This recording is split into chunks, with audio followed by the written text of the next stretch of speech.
Hello, അപ്പം ഇന്ന് പുട്ടുകുറ്റിയില്ലാണ്ട് എങ്ങനെ പുട്ട് ചുടാം.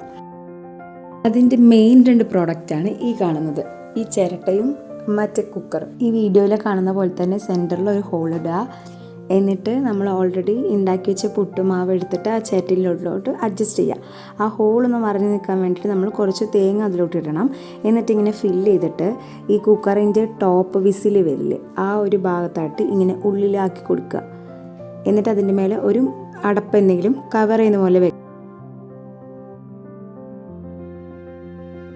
അപ്പോൾ ഇത് ഉണ്ടാക്കുന്നത് ഉമ്മയാണ്. ഞങ്ങളൊരു പ്രത്യേക സാഹചര്യത്തിൽ ഇൻവെൻറ്റ് ചെയ്ത ഒരു സംഭവമാണിത്. യൂഷ്വലി എല്ലാവർക്കും അറിയായിരിക്കും, ചിരട്ടപ്പുട്ടൊക്കെ അറിയായിരിക്കും. പക്ഷേ ഈ ചിരട്ടയിൽ വെച്ച് നമ്മൾ ഫസ്റ്റ് ടൈമാണ് ട്രൈ ചെയ്യുന്നത്. നല്ല ചൂടുള്ളതുകൊണ്ട് നമ്മൾ എന്തെങ്കിലും തുണിയൊക്കെ വെച്ചിട്ടെടുത്താൽ കുറച്ചും കൂടെ കയ്യിൽ സേഫ് ആയിരിക്കും. ഇത് നോക്കിയേ, നല്ല അടിപൊളി നല്ല ഷേപ്പിലുള്ള പുട്ട് നമുക്ക് കിട്ടി. സോ പുട്ടുകുറ്റി ഇല്ലെങ്കിലും നമുക്ക് ഒരു ചിരട്ട ഉണ്ടെങ്കിൽ അത് കുക്കറും ബേസിക് ആയിട്ടുള്ള തിങ്സ് വെച്ചിട്ട് നമുക്കൊരു പുട്ടുണ്ടാക്കാം.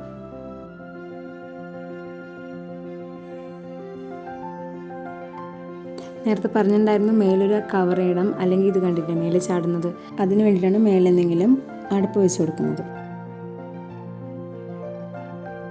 ഫൈനലി ഇത് നമ്മുടെ അടിപൊളി ഭയങ്കര സോഫ്റ്റ് ആയിട്ടുള്ള പുട്ട് റെഡി ആയിരിക്കുന്നു. അപ്പോൾ ഇതുവരെയും എൻ്റെ വീഡിയോ കണ്ട് സബ്സ്ക്രൈബ് ചെയ്യാത്തവർ സബ്സ്ക്രൈബ് ചെയ്യുക. Until then, stay tuned for more videos. Thank you.